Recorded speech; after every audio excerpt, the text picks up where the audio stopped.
So we will see some cross comparative analysis on Shelley and Lamb's poem and essay. We will cross the poems with the essays so that um, students can relate them the question or write the answer with this cross comparative analysis, making relevant with the question.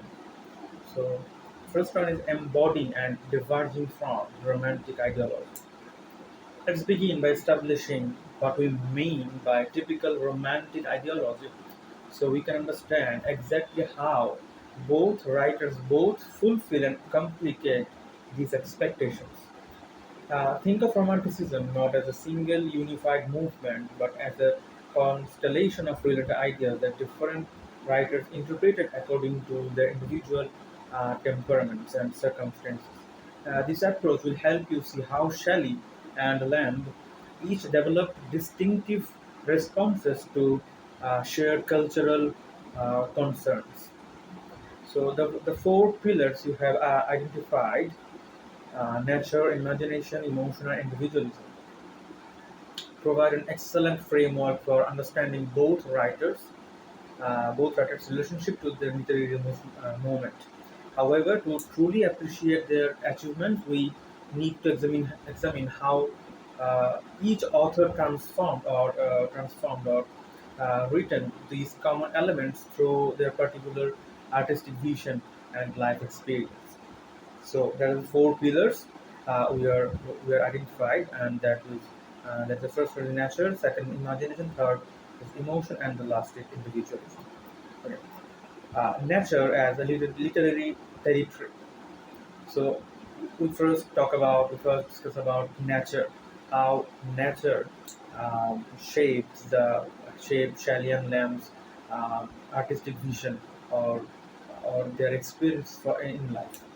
Shelley's treatment of nature demonstrates the most obviously romantic approach among our texts.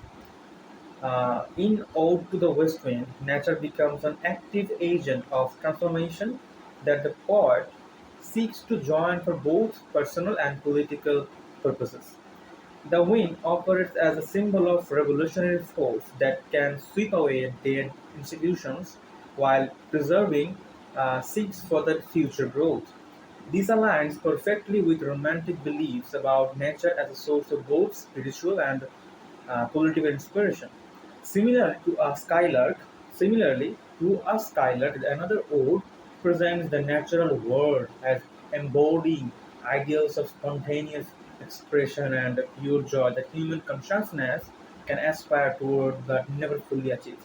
So, in 2L Skylark, we see spontaneous expression of joy that human always wants, always human consciousness always wants to achieve.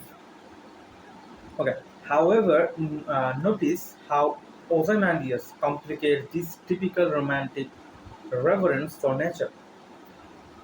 Here, natural forces operate not as a source of inspiration but as agents of historical justice that slowly but inevitably expose the pretension of human power.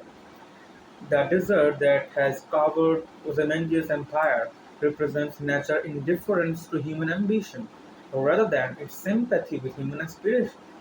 This creates a more complex relationship between natural process and human meaning than we find in many romantic works. That means, uh, whoever you are, nature always diminish you. Nature always, one day, you have to be uh, destroyed. You have to be destroyed. It's an indifference thing for any human, any kind of human, any sort of human. Okay. Lamb's essay initially seemed to diverge from romantic nature worship because they focus primarily on urban, commercial, and domestic experience rather than landscape or natural phenomena. So we see the contrasting. Shelley used nature, Shelley used sky, Mediterranean Sea, what you would say, land, all the natural things which is bound to the tree, sky, bird. So this type of thing. But in Lambs, as you see, totally different things, commercial things. Um, in the South Sea Hub, we see some bank corruption. Uh, so it's kind of what you say. It's kind of, we might say this is um, um, so this is a financial something related with financial something. So here we see the contrast things with Lamb between Lamb and Shelley. Okay.